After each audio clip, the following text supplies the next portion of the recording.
Hello friends, कैसे हैं आप सभी। आशा करती हूँ आप सभी बहुत ही अच्छे होंगे। स्वागत है आप सभी का हमारे यूट्यूब चैनल स्मार्ट स्टडी 101 पर और मैं हूँ दिव्या वर्मा। दोस्तों, आज हम लोग मिस्र की कला के बारे में पढ़ेंगे। मिस्र की कला का पार्ट 2 आज हम लोग डिस्कस करेंगे। देखिए, अगर आप लोगों ने अभी तक पार्ट 1 की वीडियो नहीं देखी है तो जाकर देख लीजिए, उसके बाद इस वीडियो को देखिए। इससे आप लोगों को सारी चीज़ें बहुत अच्छे से क्लियर होंगी। तो अगर आप लोगों को ये वीडियो पसंद आती है तो प्लीज़ वीडियो को लाइक शेयर ज़रूर कीजिएगा और इसी प्रकार की अन्य वीडियोस देखने के लिए हमारे इस चैनल को सब्सक्राइब भी करके रखिएगा। दोस्तों, हम आपकी सहायता करने के लिए टेलीग्राम चैनल पर भी उपलब्ध हैं, तो आप चाहें तो हमें वहाँ भी ज्वाइन कर सकते हैं। टेलीग्राम चैनल के लिंक मैं इस वीडियो के कॉमेंट बॉक्स में पिन कर दूँगी। तो चलिए फिर मिस्र की कला का जो आधा छूटा हुआ भाग था वो आज हम लोग कंप्लीट करते हैं। देखिए, आप लोगों को बताया गया था कि मिस्र पर लगभग 30 राजवंशों ने शासन किया है और इस राजवंशी काल को हम 5 भागों में बांट सकते हैं। प्रारंभिक राजवंशी काल, प्राचीन राजवंशी काल, मध्य राजवंशी काल, नवीन राजवंशी काल और परवर्ती काल। तो प्राचीन राजवंशी काल के बारे में हम लोग पढ़ चुके हैं, तो उस वीडियो को आप लोग देख लीजिएगा। और आज हम लोग कंप्लीट करेंगे मध्य राजवंशी काल और नवीन राजवंशी काल। तो चलिए फिर पढ़ते हैं इसके बारे में। हाँ, मध्य राजवंशी काल। मध्य राज्य में निर्मित फराउनों की प्रतिमाओं में पर्याप्त यथार्थवाद है।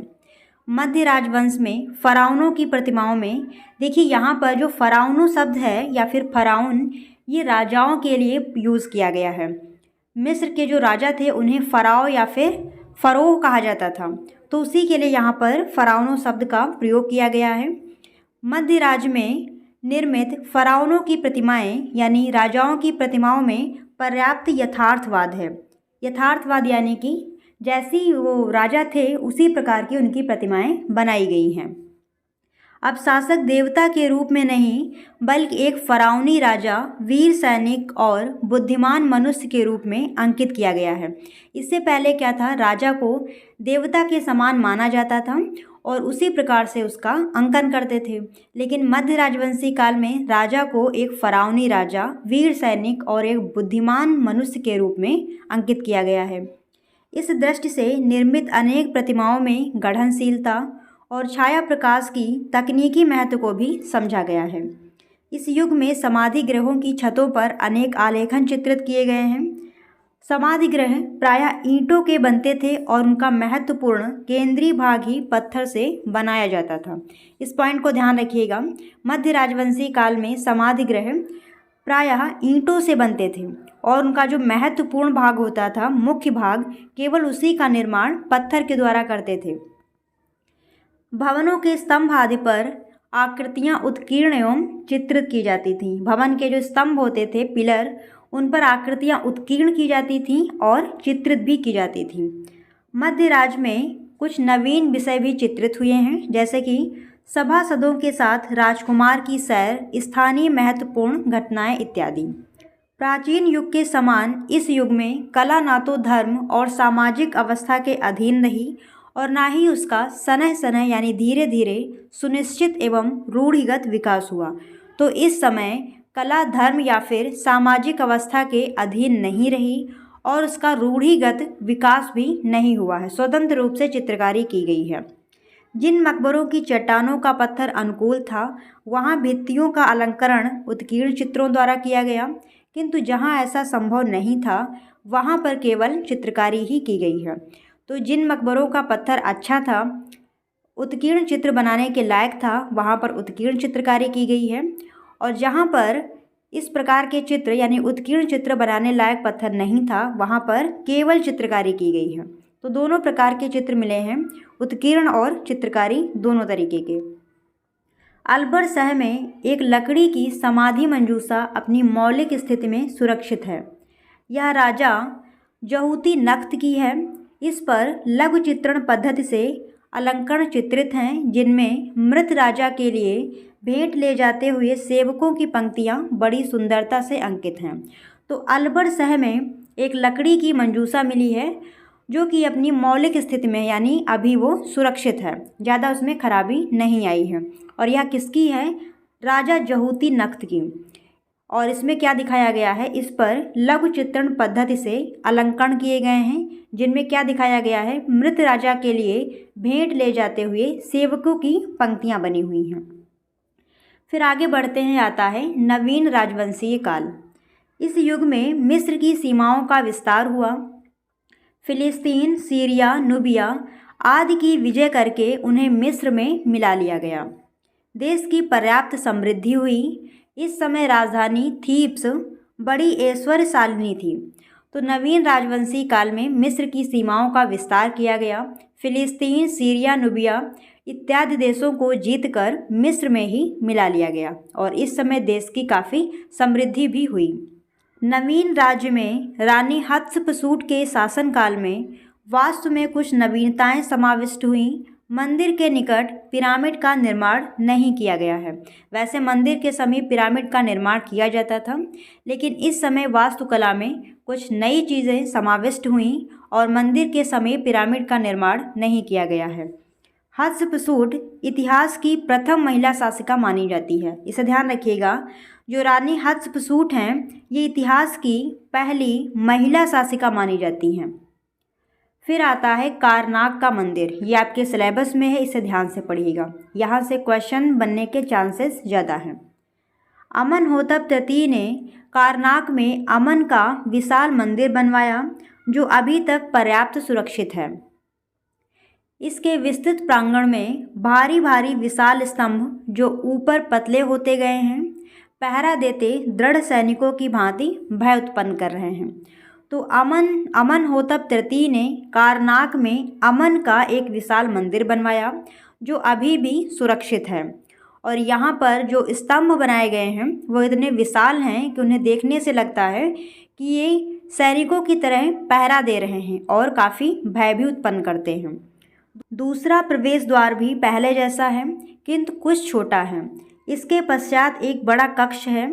यह कक्ष 9 फ़राओनों के शासन के बाद पूर्ण हो सका।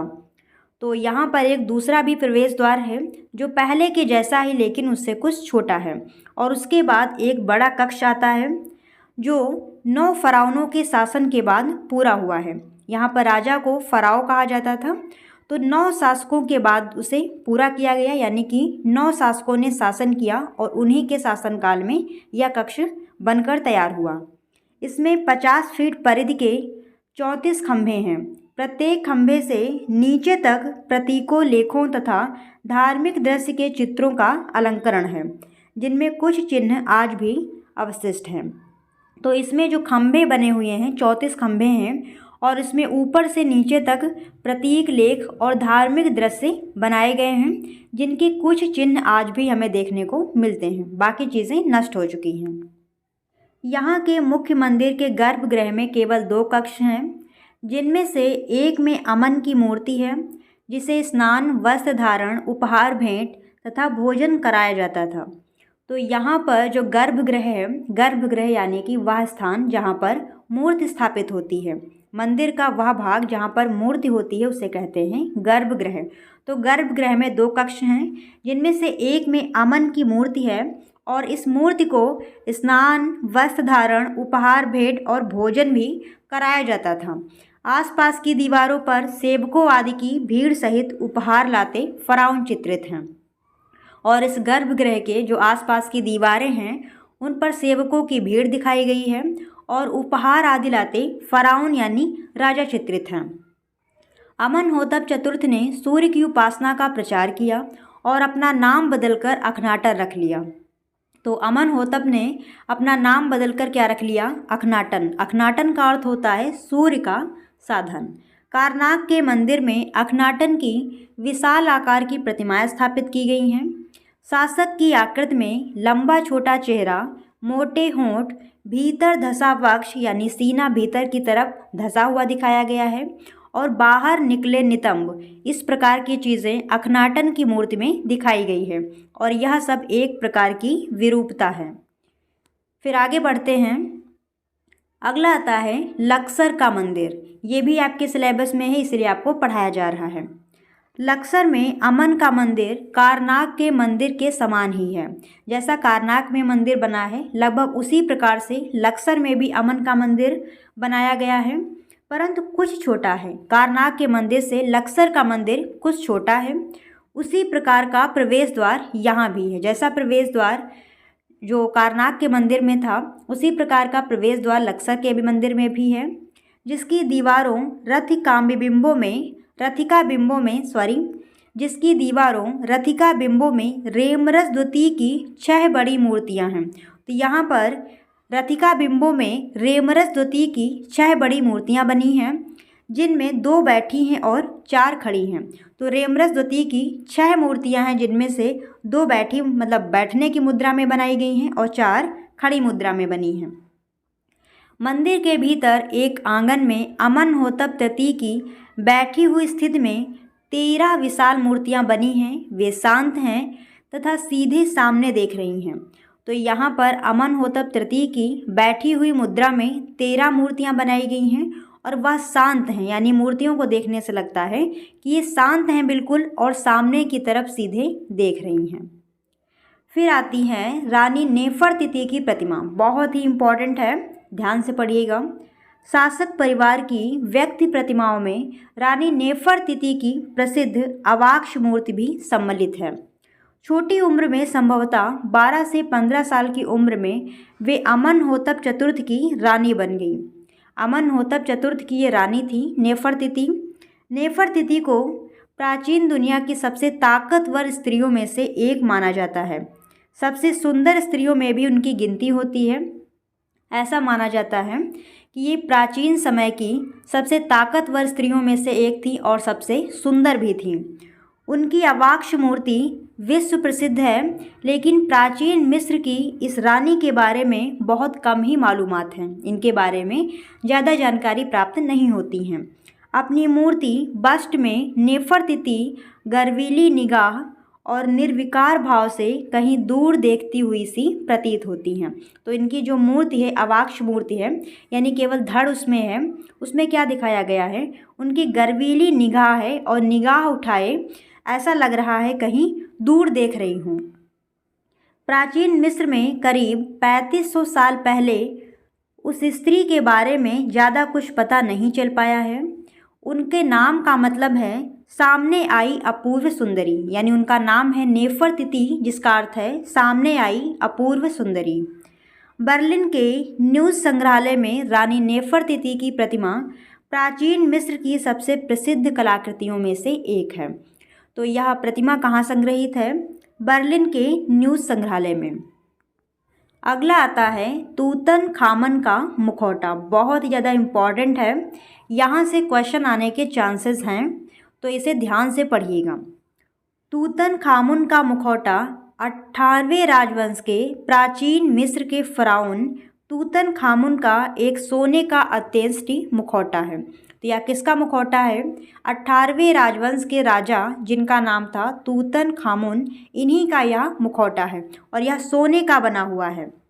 3000 से अधिक वर्षों तक दफन रहने के बाद इसे 1925 में हावर्ड कार्टर के द्वारा किंग्स की घाटी में कब्र KV62 से खोदा गया। ये कब्र का नाम है KV62। तो इस कब्र को खोदकर यह मुखौटा निकाला गया। और निकाला कब गया? 1925 में। किसने खोदा? हावर्ड कार्टर ने। और अब यह काहिरा में मिस्र के संग्रहालय में रखा हुआ है। यह मुखौटा मिस्र के संग्रहालय में रखा हुआ है। संग्रहालय का नाम क्या है? काहिरा संग्रहालय में यह रखा हुआ है। यह मुखौटा दुनिया में कला के सबसे प्रसिद्ध कार्यों में से एक है। बहुत सुंदर मुखौटा है और अब प्राचीन मिस्र का एक प्रमुख प्रतीक है। यह मुखौटा 54 सेंटीमीटर लंबा, 39.3 सेंटीमीटर चौड़ा और 49 सेंटीमीटर गहरा है। इसे उच्च कैरेट सोने की 2 परतों से बनाया गया है। तो इसे सोने से बनाया गया है। इसकी लंबाई है 54 सेंटीमीटर, चौड़ाई है 39.3 सेंटीमीटर और 49 सेंटीमीटर यह गहरा है। मिस्र के मरणोत्तर जीवन के देवता ओसिरिस की समानता वाले इस मुखौटे को कीमती पत्थरों से सजाया गया है। मरणोत्तर जीवन यानी मरने के बाद का जीवन। तो ये लोग मानते थे कि मरने के बाद भी जीवन होता है और मरने के बाद के जीवन के देवता कौन थे? ओसिरिस। तो इन्हीं की समानता वाला यह मुखौटा है जो कि कीमती पत्थरों से सजाया गया है। मृतकों की पुस्तक का एक प्राचीन मंत्र इस मुखौटे के कंधों पर चित्रलिपि में अंकित है। तो मृतकों की पुस्तक का एक प्राचीन मंत्र जो इस मुखौटे के कंधों पर चित्रलिपि में अंकित है, इसे ध्यान रखिएगा, चित्रलिपि में अंकित है। मिस्र विज्ञानी निकोलस रीव्स के अनुसार मुखौटा न केवल तूतनखामुन के मकबरे की सर्वोत्कृष्ट छवि है, यह शायद प्राचीन मिस्र की सबसे प्रसिद्ध वस्तु है। तो मिस्र के विज्ञानी यानी कि मिस्र के वैज्ञानिक निकोलस रीव्स ने कहा है कि यह मुखौटा केवल तूतनखामुन के मकबरे की सर्वोच्च छवि ही नहीं है, यह मिस्र की सबसे प्रसिद्ध वस्तु है। आगे देखते हैं, यह है तूतनखामुन का मुखौटा, देख लीजिए इसे।